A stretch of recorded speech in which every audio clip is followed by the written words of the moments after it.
about 3 months because we did the Addiction Alliance of Georgia in your main hall, which was just a wonderful event. That was sort of our kickoff in the community, and really appreciated that, and appreciate coming today to be able to talk with you about depression. And there's my wife. She was with me on 400. She posted it. It's, you know, depression is something that affects a lot of us.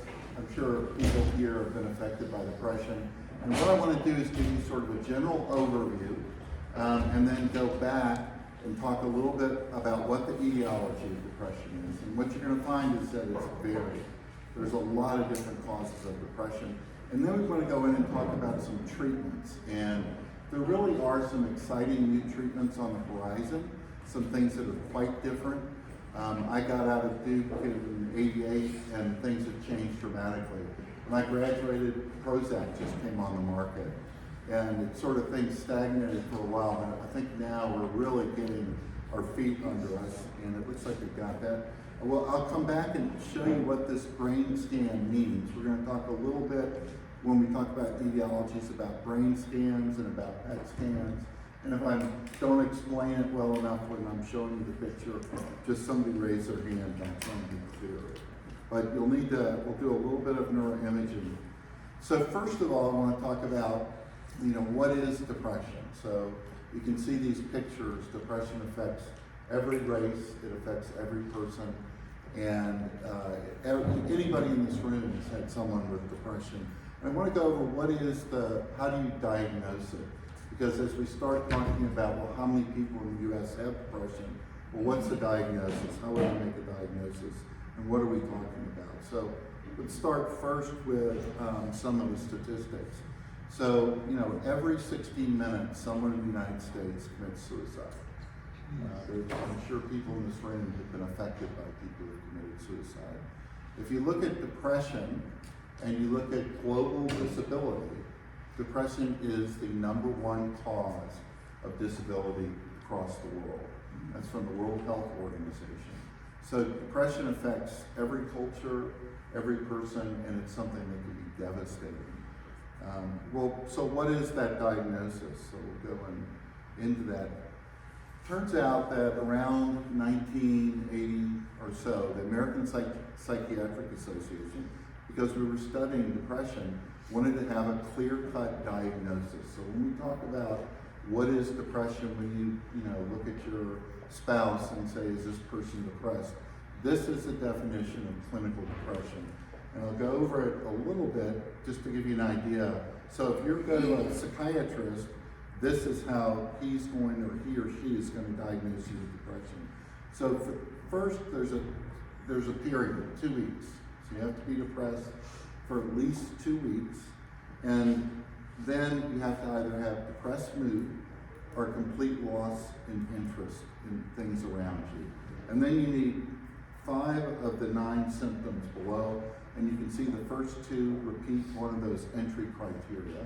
And so when you look at depression, you could have significant weight loss, weight gain, sleep disturbance.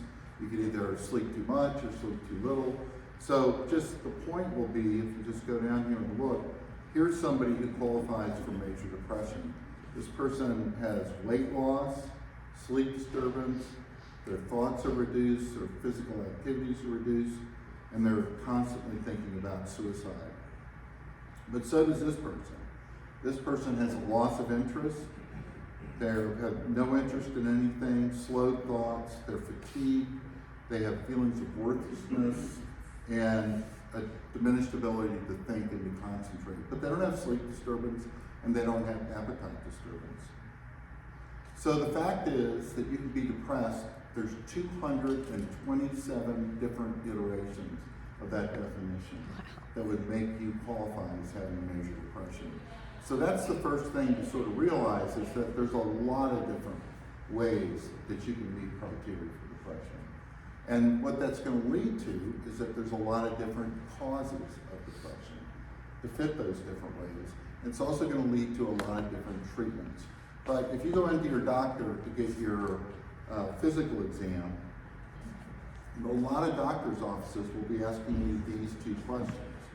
And these were those 2 entry questions. Over the past 2 weeks, have you felt depressed, hopeless, or have you been unable to enjoy things and get pleasure out of things? And the point of those 2 questions is, if you answer one of those positive, then you should be screened for depression. So this is pretty straightforward. And I would tell you that Jocelyn and I, running a center, see people when they're a year into their depression, 2 years into their depression. Nobody's coming after 2 weeks. It just doesn't happen. And that creates all sorts of problems in terms of terminating someone. I was cursing too much, Diana. I apologize when it's coming down 400. So really, it's a pretty straightforward definition. And if you think someone's depressed, they probably are. If it comes to the point where you're noticing that they feel they're more down than they've been, it persists during the day, and they've lost their interest in things, they probably have depression. What I would encourage you to do is overdiagnose a loved one, try and get them help, and try and get them help early, rather than waiting and thinking, well, maybe it's something else. It's probably depression. And let the doctor help you decide about it. So if you take that definition, what's the prevalence in the United States? So any given point in time, 21 million people qualify as having major depression. That's about 8.4% of the general population. So this is a very prevalent disorder. This is more prevalent than a lot of other disorders that you see, and it's certainly something that primary care manages quite a bit. And if you look at a couple of the other facts to keep in mind, is if you look at major depression, it's almost twice as common in women as it is in men. That's persisted, it persists throughout cultures. There's something about having 2 X chromosomes that makes you more susceptible, and having an X and a Y, maybe it's hormonal. That would certainly be a reasonable guess. But women have much higher rates. And then if you look at this is kind of a disturbing statistic. It used to be that as you got older, there was an increase in depression. But now that number is still the same, but we're starting to see a bump in young adults. And this young adult group is where you're seeing the highest suicide rates. If you look at children and adolescents, the 3rd leading cause of death is suicide. And so this is not just a disease of older people, this is a disease that affects all of us. And it's very prevalent. This is a very common disorder. So this leads us to fact number 1, which is it's a common disorder with many different presentations, and there's over 227 ways you can become depressed.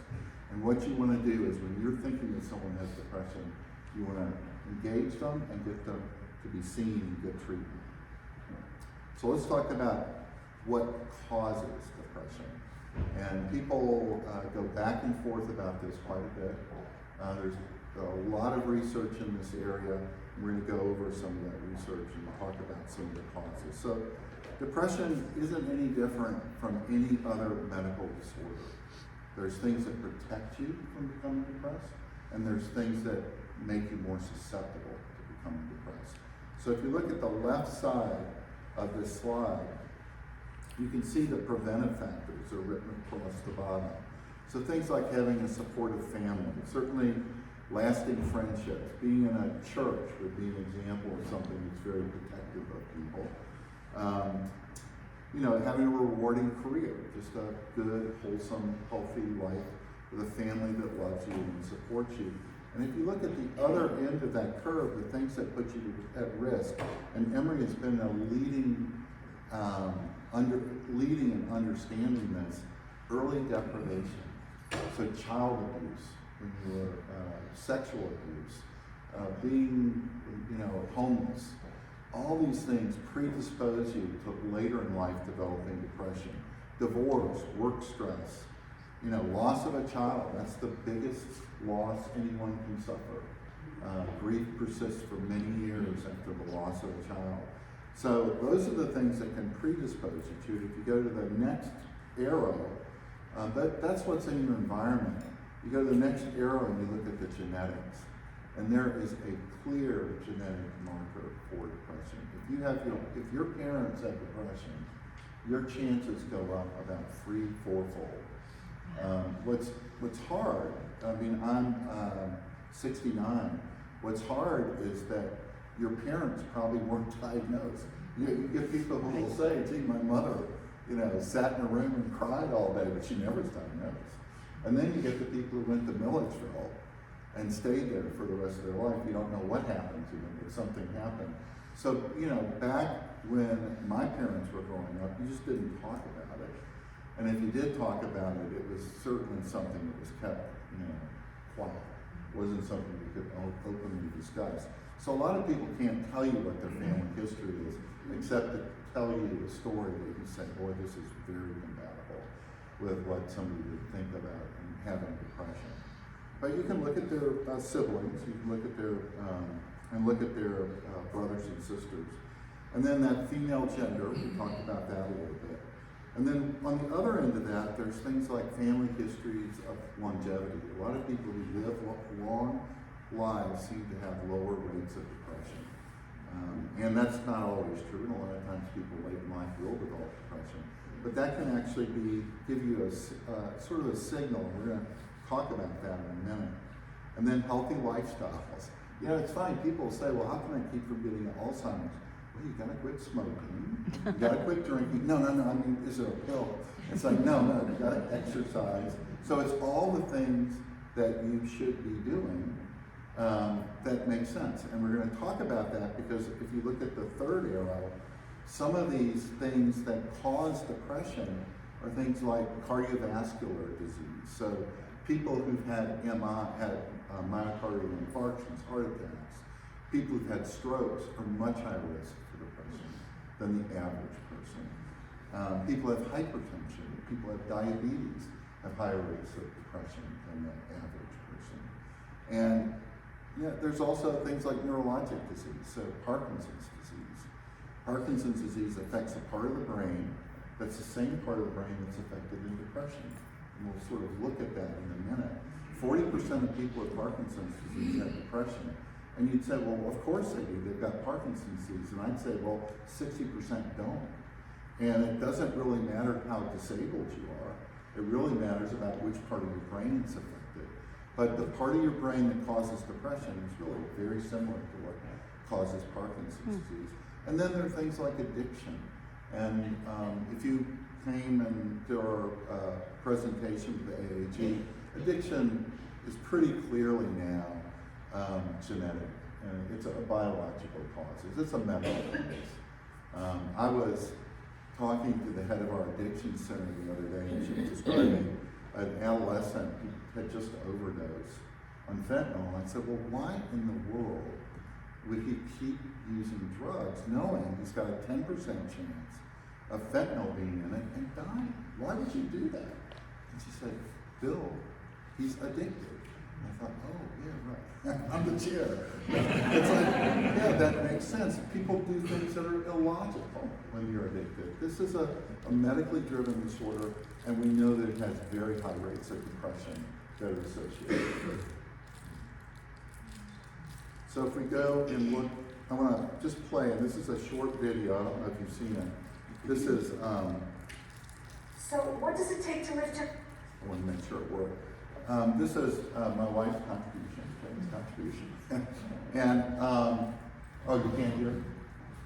Oh, I need a microphone that's hold it.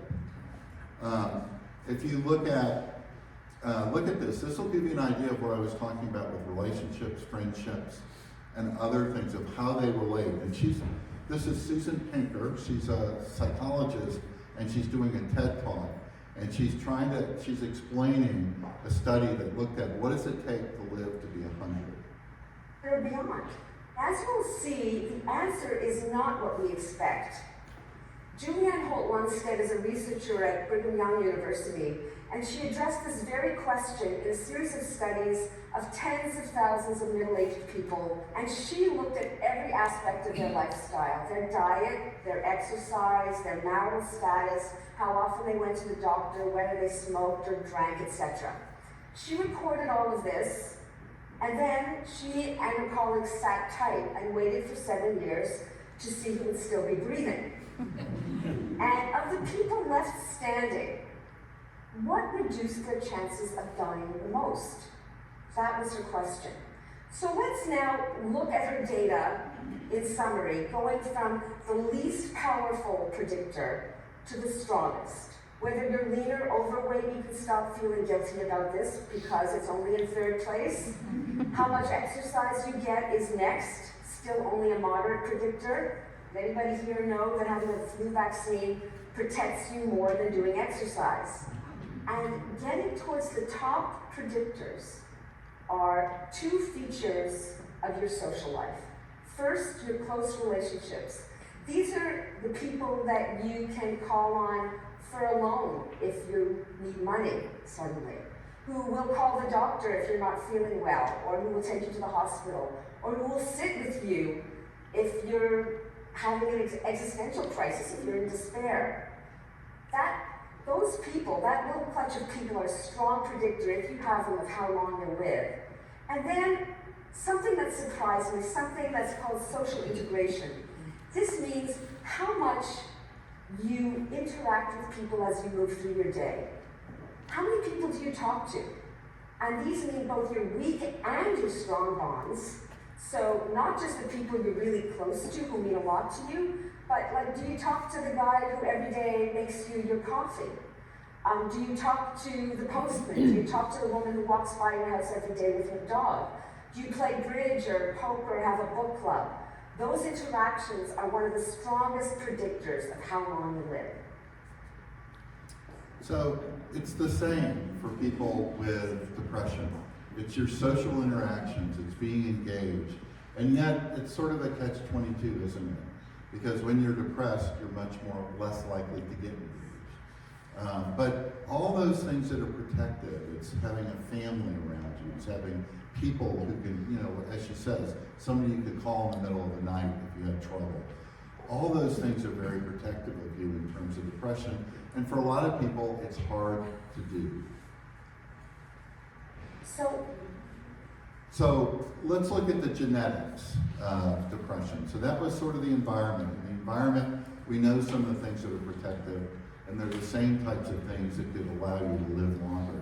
And let's look at the genetics. Now this is a slice of a brain, and if you this is called a sagittal slice. If you just cut me in half and look at that part of my brain, that's what you'd be looking at. You're looking at it from the side view. You can see the top is there, the bottom, front and back.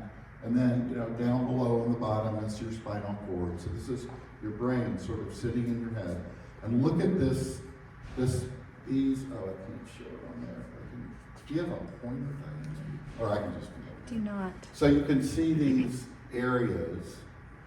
And this is what's called a PET scan. So that just tells you these areas are where all the neurons are firing.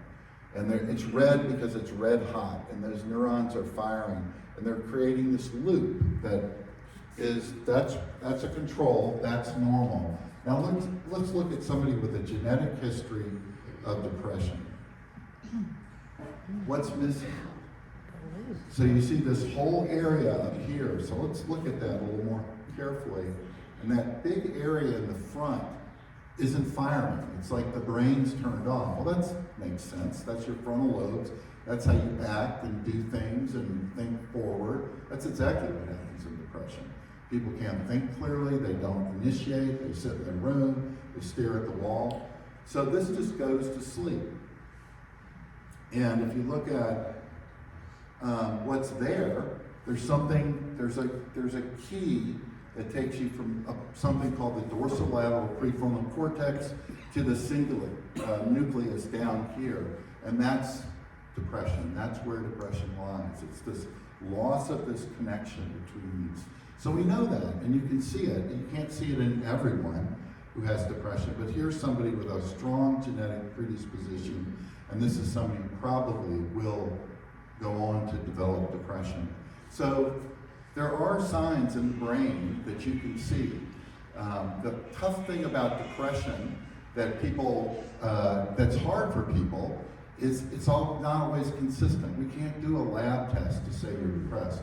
Everything you saw on that list, all the symptoms of depression are things I have to ask you, that you have to tell me. Do you have trouble with your sleep? Do you have trouble thinking? Do you have suicidal thoughts? There's no lab test that I can do. And that's what we're trying to do. We're trying to come up with a way of showing depression in the brain, a way of depicting it. And this is some of the early work that Helen Mayberg did when she was at Emory that shows that you lose this connection between these two nuclei, and that's an important part of what leads people to become depressed. Let's see if I can go, oops, that's backwards. So let's look at environmental causes and what causes depression in the environment. Now we talked about some of the medical causes, cardiovascular disease, diabetes, hypertension, all the things that can cause depression. Well, what happens in those patients and why do they get depressed? So this is some work we did when I was still at Duke. This is a brain scan. So this is taking a slice right here through the top of their head. And what you can see is here are the ventricles. That's the fluid-filled areas. There's fluid around the brain. There's the skull. There's the front. There's the back. And you can sort of see here are some important nuclei very close to the ventricles. That's the basal ganglia, and that's where Parkinson's is, and that's where depression is. Now watch what happens when you look at older people with depression. So here's some more brain scans. And I'm just going to show you, you start seeing all these areas of white in the brain scan. And what that is, basically, is the brain's gone and fluid's taken its place. So something's happened. And you look over at that brain, you can see these punctate little, and it's all in the same area. Pretty big. And now let's look at an older person with psychotic depression. So you can see, if you just remember the original, what a good brain scan looks like. It doesn't take much to see all these ventricles have gotten bigger. There's a lot of loss of tissue. All this white is water. And so you see very damaged brains. And what we learned was what this is all vascular disease. This is somebody with hypertension and diabetes. And what's happened is they started to have mini strokes, multiple mini strokes in these deep areas of the brain. And that's leading to cause their depression. So this is somebody who's 70, had done well all their life, had diabetes, hypertension, cardiovascular disease, and developed all this brain damage from their medical problems, which then led them to become depressed. So there are organic causes for depression. You can see it, and you see it, you know, a lot of the people who have genetic causes have it early in life, and then as you get older, you start seeing more of these organic causes. You start seeing depression due to cardiovascular disease, the Parkinson's disease, the Huntington's disease. But there's a lot of causes. There's 227 ways you can get this disease, and there's a lot of causes. And this is from Nature Molecular Science. So this is a major medical journal. This just came out a week ago, so you're seeing this hot off the presses. This is Jennifer Felger's work with Andy Miller's lab. And what they're showing, and what's interesting about this, is it looks like in people with depression that their immune system goes kerplunk. They have trouble responding to disease, their immune system just gets completely out of whack. And where they think about COVID. So what happens to people with COVID is the depression and anxiety levels, are they higher or are they lower? Well, we all know they're much higher. We've had a huge increase in depression. What happens to people with cancer whose immune system gets compromised? You start to see these trails, and here in red are these areas that are lit up, are these areas where there's immune function that's just gone wild. It's like hyperactive, hypersensitive, but it's not doing what it's supposed to do. And this is an incredible finding. This explains a lot with people with diseases who end up developing depression. And what's more important is they figured out from looking at scans how to treat it. And the way to treat it, it turns out, is all in this area right here. This is the reward center of the brain. So when I say, good dog, well, I wouldn't say that. So when I say, way to go, you did a great job, that's the area that lights up, that you're being rewarded. When you get, your paycheck, that's the area that lights up. It's all in this reward system, which, remember the definition of depression. One of the two things you could have was a lack of interest, a lack of motivation, and that's the area that you're seeing light up in these patients. And you can treat it with a drug called, a neurotransmitter drug called dopamine. And dopamine's what's released with cocaine. It's the reward drug in your brain. It's all dopamine. And they're starting to look at treating it with dopamine. And what disease has a loss of dopamine as part of its general problem? Parkinson's disease. And so you're starting to see that we're starting now, that with this type of research, we're starting to look at, can some of the Parkinson's medicines that push dopamine into the brain, could those also work for depression? And, if you have, cocaine is another drug. Of course, you wouldn't want to use cocaine to get people out of depression. But Freud wrote a whole treatise on it called Uber Cocaine, in which they used, my grandmother remembers, getting cocaine from her doctor if she was feeling a little down and needed a little pep. So there are a lot of different ways to approach this. There's a lot of different mechanisms by which people get depressed, and we're just starting to understand all of them. So if you look at this triangle, and you look at, genetic causes, historical causes, and medical causes, and just think about this. Look in there in the middle, get my glasses on. An 80-year-old with Parkinson's disease has depression. A 20-year-old with anorexia and amphetamine abuse has it. A 40-year-old CEO with a family history of depression and significant stress at work has it. So there's a lot of ways to get depression, and there's a lot of etiologies to it, and you sort of have to work your way back to figure out which one to address when you're trying to treat patients with multiple etiologies for the disease. So now we're going to get to the last part, and then I get Jocelyn up here, and we're going to talk about treatments.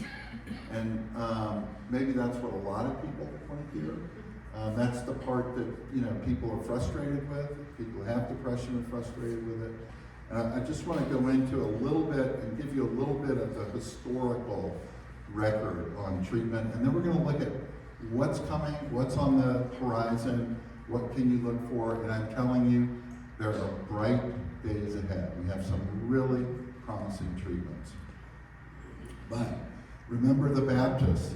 There are some questions that can't be answered by Google, and this is one of them. You can't put all of your record into Google, and they're going to pop up and say, you should take Paxil, you should take Prozac, you should take Zoloft. It's not going to happen.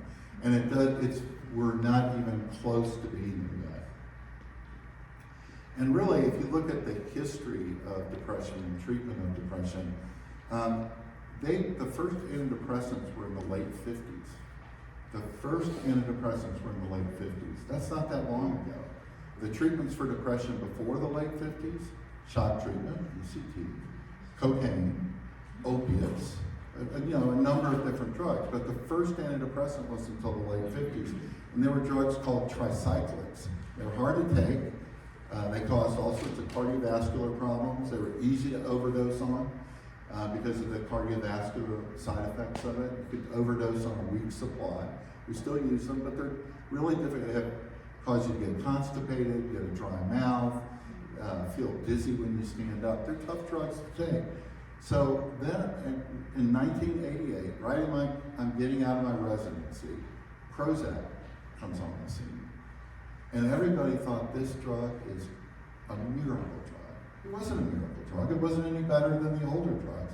It just had fewer side effects. And it was no better. It's been looked at time and time again. In fact, some of the older drugs may be better, but it just had fewer side effects. It worked on the same neurotransmitter systems. It didn't really modify anything that well, but it really got a lot of press because it was so safe, easy to take. And all of a sudden, instead of psychiatrists ordering your medications and you going to a psychiatrist to get your antidepressant, now all of a sudden primary care people were treating depression. Now OBGYN is comfortable treating it because these drugs were so safe and easy to use.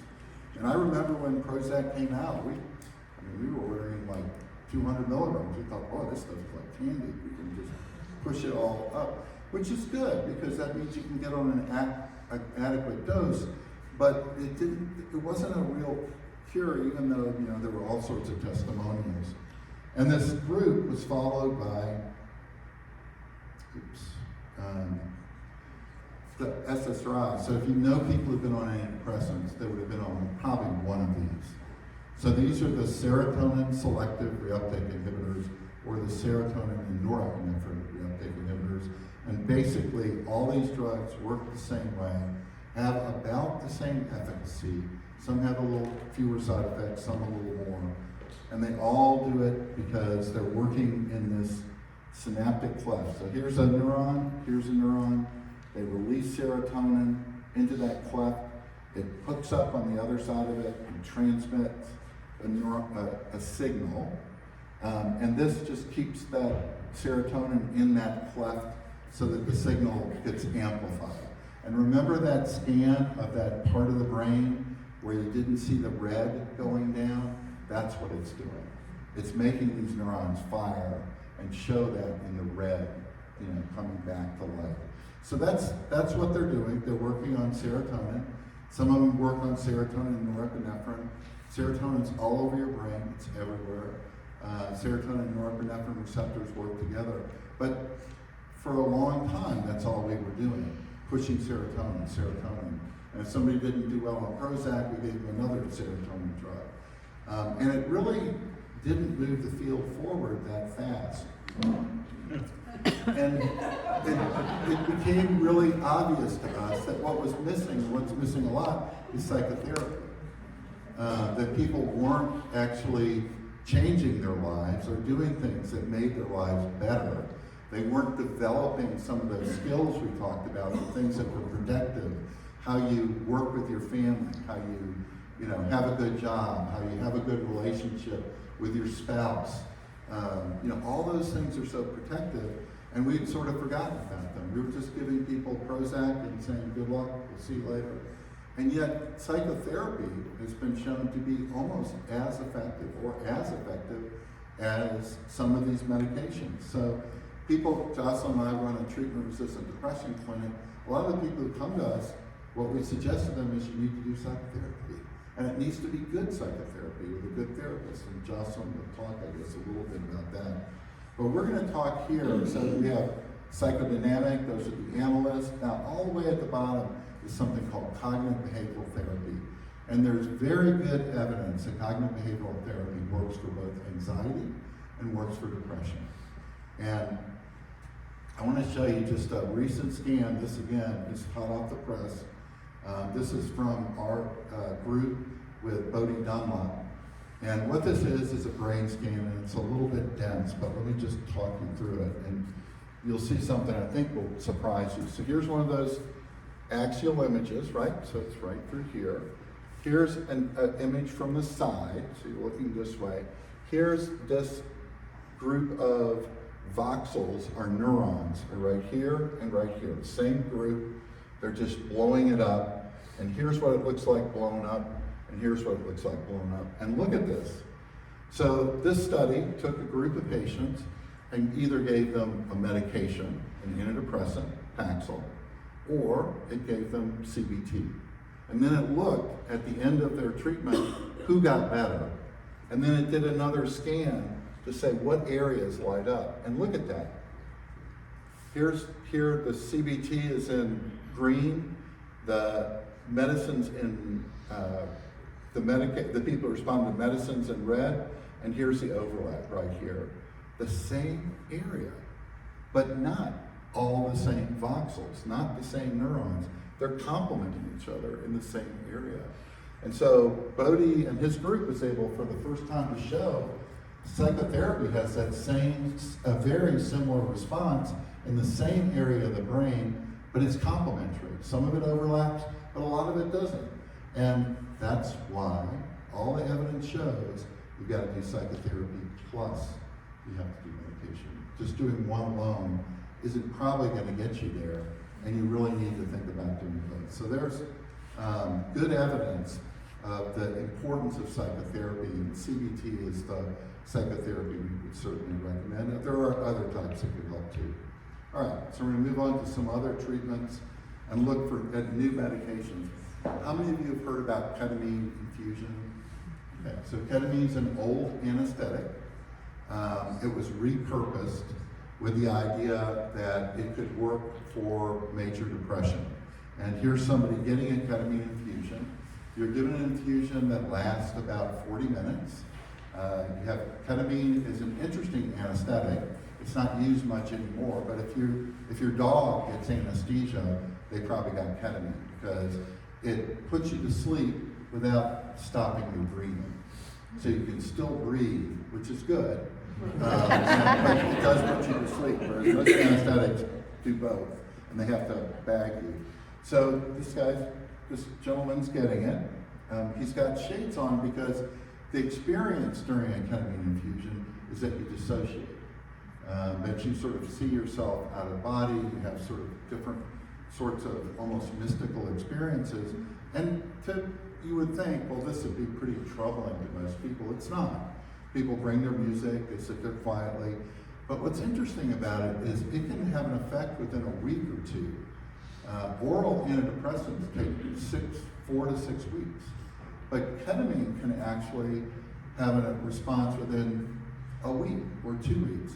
And what's really interesting, we're doing a study now, I'm doing it with Brandon today, is that ketamine has a direct effect on suicidal thoughts, which is really remarkable because it's pretty quick. So that effect of in 1 to 2 weeks, how many infusions in that time? 6. 6. 4 to 6 is what people talk about.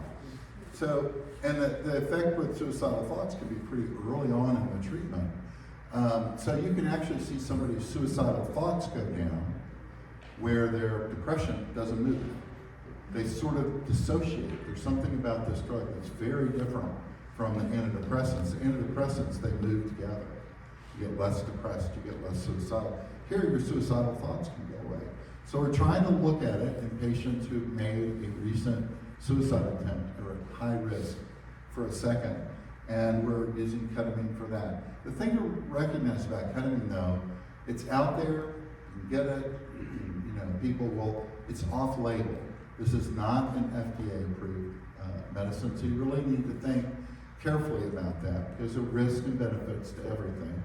And ketamine has not been approved by the FDA. They don't feel it meets that bar. It's approved for anesthesia, so any drug that's approved by the FDA, a doctor can use it for something else if they have good clinical evidence and feel that it can be used for that. But you really want to be in a place that's studying it, looking very carefully at it. So that's ketamine. Another new medication, how many of you have heard about the psychedelics? Yeah, that's like you read the New York Times, you've heard about the psychedelics. And there are a lot of psychedelics out there. A lot of people in here are old enough to remember Timothy Leary, who sunk that ship a long time ago. He was actually a very respected researcher, and he just sort of went off the rails a bit. He started sampling what he was using a little bit too much. And then came Nixon and the war on drugs, and these drugs just went underground. Well, because we don't have any other way of providing, and I should say with ketamine, the thing about ketamine, it works on the glutamate system, an excitatory neurotransmitter, completely different way of working. So it's different from the serotonin drugs. Well, these drugs work very differently too, and it looks like the FDA is going to fast track and look very carefully at psilocybin. Psilocybin was magic mushrooms, if you remember from college. Shrooms is what the kids call them. But it looks like that drug with a qualified therapist can actually not only treat you for depression, but keep you from being depressed after only a few sessions. We don't have anything that does that, really. That's a very unusual. And it seems that there's something in the therapy in the mix that really works. And I tell you that we are going to have a seminar with people from around the world, actually, on the use of psilocybin, and Diane, that might be something you want to do. It's actually, we're taking a spiritual approach. We feel like that's the history of these drugs, like ayahuasca, psilocybin.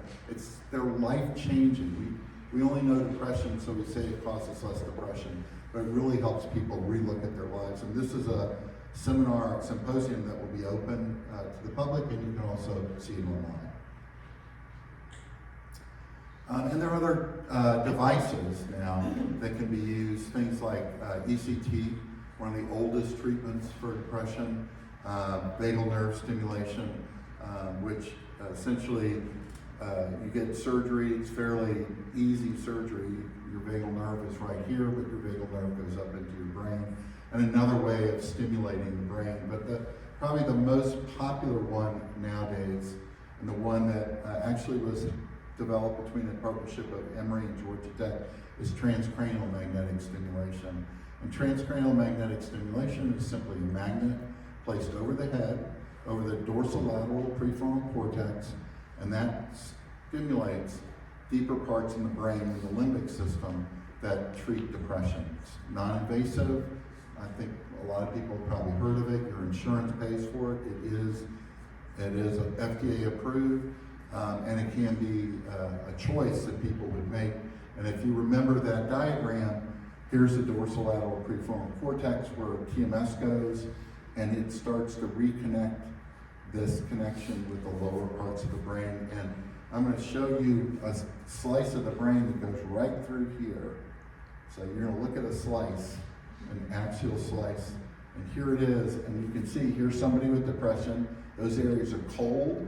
They're blue, meaning they're not lighting up all across the brain. And here's after treatment with TMS. You can see those areas have lit up again. And it's simply you're bringing that back online. So very good evidence of how it works and why it works. And that brings us to the end, and fact number 3. So depression has multiple etiologies. It's very different, 227 ways to diagnose it. And it's going to require different treatment strategies. And we have to really be looking for new ways to treat depression. I think Emory's at the front of this. And I want to talk about our personalized medicine initiative. Anybody who's been at Emory knows that we're putting EPIC in play. And it's been a bear. But the good news is it really is easy to pull data from. So we're going to start looking at data sets out of EPIC.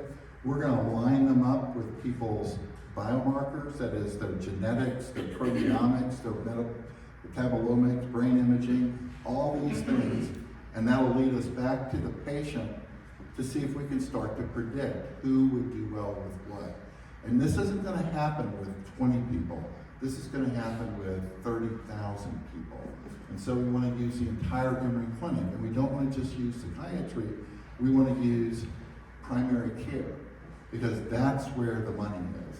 Primary care, those are people who've never been treated. They don't have all of them. A lot of people who've been depressed for a long time have a lot of other issues. And we really think we can now start to get at what are the real genetic causes. Can we draw a lab and say this person would respond to this person has depression or doesn't have depression, but it's going to take a very big data set.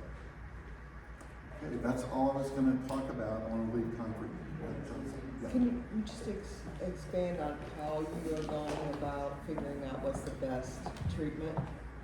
What testing are you doing? So we're going to do genetics. We're going to do all sorts of things that you would find in the blood that have to do with the way the brain is working. So we just, Buddy Dunlop, again, just published a study where he used a peripheral marker of lipids to actually tell centrally that someone was depressed and whether they were responding or not. The problem is because there's so many different causes of depression, in order to even it out and figure out what is at the root of everything, you need samples of $30,000, $40,000, $50,000. And I think Emory Clinic has the power to be able to do that. Great, thank you. Yeah. All right, Jocelyn, you can probably talk into the microphone. Actually, it's a little low for me. Let me pull up your slides. I haven't heard Bill talk in a while, and it's really fascinating and great to hear everything he had to say this morning. Good morning, everybody. I'm Jocelyn Wise, and you. Do I just need to be closer? Yes. Maybe I do need to hold it. Yeah. Well, I tried to make my portion of this talk this morning complement some of what Bill was talking about. One of the things I want to go back to that Bill made a good point about is, I think in this country we kind of are raised to think that this is us, that we're the Lone Ranger, and that we're supposed to kind of pull ourselves up by our bootstraps and kind of overcome everything on our own. But this is a myth. Humans are social creatures, and we really only thrive when we are connected with each other, which is why it's wonderful to see people this morning talking so openly about really important issues. In our brain, we get lots of signals. So for example, our brain might tell us, I'm dehydrated. And we all know what that feels like. And what it means is I need to find water. When our brain tells us, I'm depressed, we don't have the same sort of obvious reaction, right? We beat ourselves up about it. We say, I'm a loser, no one loves me, I'm weak, I'm spoiled. And that's just not true. When we are depressed, our brain is telling us, I need support. I need to reach out. So this portion of my talk is to kind of try to make this as actionable and practical for you. So maybe you're out there thinking to yourself, I'm not sure whether I'm depressed or maybe someone I love is depressed, and I'm not sure how to talk to somebody about it. So one of the tools that we use very frequently is the Peachtree, which is the Patient Health Questionnaire 9. It's a short 9 or 10 question survey that you can do yourself, or you could give to somebody else. And it looks just like the clinical criteria that Bill talked about earlier, right? So in the last 2 weeks of your life, which of these areas have you had problems? And it is very, very similar to the DSM, the Diagnostic Statistical Manual, where you're looking at the 2 core symptoms of depression. So that's the depressed mood or feeling lack of interest. And I think Bill made a really important point. There are many people who don't endorse sad mood who meet criteria for major depression. It's that, I can't be bothered, I'm not interested in anything, no thanks, I've sort of lost my mojo feeling. That actually meets criteria for major depression. And then these other symptoms, a lot of physical symptoms impacting sleep, sleeping too little, sleeping too much, disrupted sleep, poor energy, poor appetite. Feeling bad about yourself, so feelings of guilt or feeling like you're a failure, difficulty concentrating, changes in your bodily or presentation, slowing or agitation, or the most serious symptom we look for is thoughts of suicide. And then this 10th question is really kind of saying, how difficult has your life become because of these symptoms? And that's kind of gauging severity. And the PHQ-9 gives you kind of a basic score that you can start to use to interpret where you're at. If you have a low score, you really don't have many signs of depression. I wouldn't be too worried. If you have starting to be more moderate to severe depression, this is a good sign that you should start to be reaching out for help. And then, we should also talk about what kind of help. But the PHQ-9 is available to the public, it's very easy to use. Primary care physicians are very familiar with it. And so it's a nice way of communicating to your doctor, this is what I'm feeling, right? I took the survey, I can even bring it to you, or maybe my loved one did it. And this is what I'm seeing. It kind of cuts to the chase of a lot of the symptoms that we might be experiencing and helps that physician kind of jump right into helping you take the next steps. So, okay, I'm concerned. Where do I start to seek help? Right, so Bill was talking about a whole range of amazing treatments that exist these days. Some people need really, deep intervention. Some people don't. So severity of symptoms is a big part of where you start. There are some symptoms where you want to seek immediate support. Thoughts of suicide. rapid weight loss, and that's something we especially look for among older adults. And then the inability to perform your daily functions, like getting out of bed or going to work. All of these are signs that something is really impairing your abilities and probably really impacting your life. For someone who is actively suicidal, it is okay to call 911, and it is okay to go to the ER. Medical professionals know that suicide is a medical emergency. So those are two options available to everybody. In Georgia, we also have the Georgia Crisis and Access Line, which is a 24-hour hotline. It is manned by mental health professionals. They'll ask you a bunch of questions and help you figure out what's going on and what's the appropriate next step. Sometimes what they'll do is help facilitate an appointment or a hospitalization, but they also have mobile crisis teams that now cover the state of Georgia. I will tell you, I've had mixed experiences with the mobile crisis teams. Some arrive very quickly, some take many hours. It just kind of depends on where you are in the state and also what's going on. If it's a very busy time, it may or may not arrive immediately, but there is now coverage throughout the state. In general, I think Bill was saying very correctly that medications can be a game changer for a lot of people. They can really help with the bodily symptoms of depression. They won't change your life circumstances. It won't get you your job back or your life back or whatever might be a really big stressor in your life. I wish I actually changed this slide a little bit. Medications can help with clarity of thinking and improving thoughts, but it won't change old patterns of thinking, right? So he was talking about some of those risk factors, childhood abuse or difficult circumstances throughout your life that might have created negative thinking patterns. Those are really well worked on in therapy or counseling. But sometimes I get these questions of, all right, if I think I need medications, who do I talk to? Who does this stuff? There are certainly physicians. Psychiatrists are specialists in mood. Primary care physicians oftentimes are comfortable starting somebody on medications.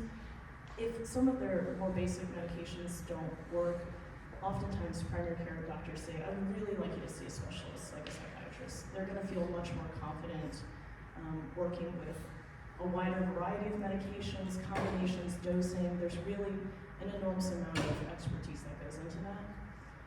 We also have psychiatric nurse practitioners, which are advanced practice nurses. That means there's master's prepared nurses. They tend to work on somewhat simpler cases than a psychiatrist would see. Same with clinical nurse specialists. Those are also advanced practice nurses. So these are people who can prescribe.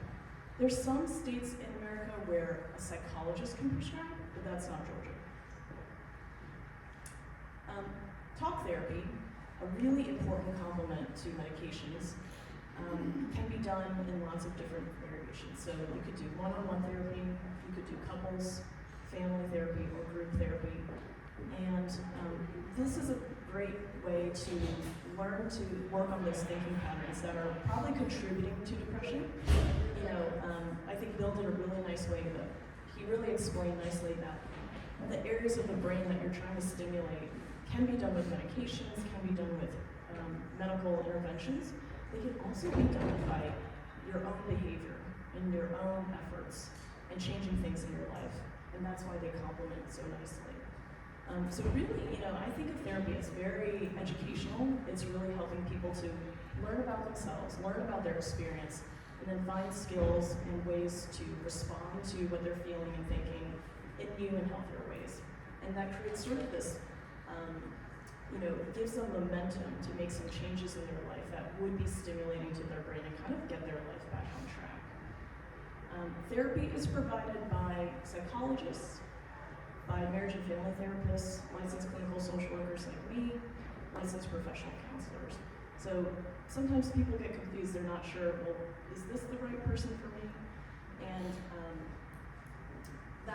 we'll talk about that a little bit more, but it is very important to find somebody that you like and trust.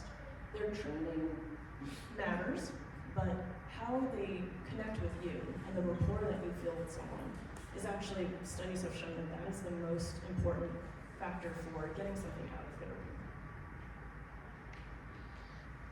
So some people say, I've tried medications before, it only helped a little.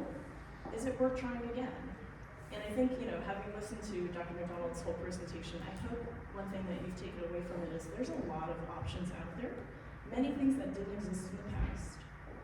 And I think that it is important to not give up, that there may be things that you didn't know about that are newer or just in combinations with things that you never heard of before that could be helpful. Psychiatrists can be hard to find. There's not that many out there, but they do have special knowledge in mental health, and they'll have a deeper, more specific understanding of medications that affect the mood. There are many different varieties of medications, but it is, at this point, hard to just kind of pinpoint and say, you're Wellbutrin, you're Prozac. It's going to take some trial and error, and sometimes that can be very difficult because people are hurting and they want to feel something right away. But a lot of the safer medications that are not habit-forming take a while to come into effect. And so we really try to educate people that it may be months or weeks before we start to feel the full effect of this medication. Another thing I hear is people saying, I've done therapy before and it didn't really help me that much, I'm not sure it works for me. And that's where, I really cite this research of, did you like and trust your therapist? Was this somebody you wanted to go see? Because that's actually the predictor of whether you're really going to benefit from therapy. So, then the question is, how do I find a therapist? And how do I find someone who's going to be a good fit for me? Sometimes people go by word of mouth. So they just turn to their friends, their network, their family, and they say, who have you seen? Is there somebody in that practice? Where did you have a good experience? And start to do your own research. And I coach people on this a lot. So usually I tell them, do a bit of a search. There's a lot of information on the internet now. Read profiles. It's a little bit like dating, right? You're trying to see, is this somebody who's going to get me? Do I like the way they talk about their approach? Does their background make sense for me? And then most therapists will do a 10-minute call with you, free of charge, because what they're trying to do is also feel out, is this going to be a good fit for me? Do I have the things that this person is asking for? Can we work together well? And even in a 10-minute phone call, you can kind of get a sense of, is this someone I want to talk to? Are they warm? Are they listening well to me? Do they seem familiar with some of the things that are coming up for me? Okay, then I'll make an appointment. So then schedule an appointment and give them a chance. Try to be as open as possible. And reflect on what you liked or didn't like about that therapist. If you don't like this person, they rub you the wrong way, God forbid they fall asleep, don't go back. But if you're starting to feel, okay, this could be someone I could build a relationship with, then I would go back and give it a shot and see what you can get out of that therapeutic relationship. If it's not a good fit, it's okay to keep looking. It is not rude to break up with your therapist or just to simply say, thanks but no thanks. It is totally normal for therapists to hear that, and no one will be offended. But to keep looking until you find somebody who you feel like is a good fit for you. A couple of common websites I use to help people find therapists. The American Psychological Association has a psychologist locator. The Psychology Today database I do like because there's many different ways to search for therapists, including geography, insurance, specializations. If you're trying to help a loved one, sometimes what I'll do is I'll pick maybe 4 or 5 therapists who I think might be helpful to them, or takes their insurance, seems like a good fit for their background, and then I'll say, why don't you take a look at these? And just start to get somebody engaged in the process of looking for a therapist, because you want to get buy-in from that person. Jocelyn, church starts in 5 minutes. Okay. I'm so sorry. I'm going to wrap up real quick. My last parting thoughts are that since the pandemic happened, a lot of therapists are doing teletherapy, and don't write it off. I do about half of my practice teletherapy. It is surprisingly effective. You can connect really well with somebody through a computer. We didn't really know that until the pandemic happened. Group therapy can be really healing for people who think that they're kind of in it on their own. When you're sitting in a room of people who get it, even if it's something kind of painful, you feel a sense of relief that I'm not alone and other people get this too. Some therapists provide therapy on a sliding scale, so some folks don't take insurance, but they will slide based on income. And employee assistance programs can sometimes be a really helpful place because they're already knowledgeable about what insurance, which folks take your insurance, and can help you get started. That was my short and sweet piece. Thank you.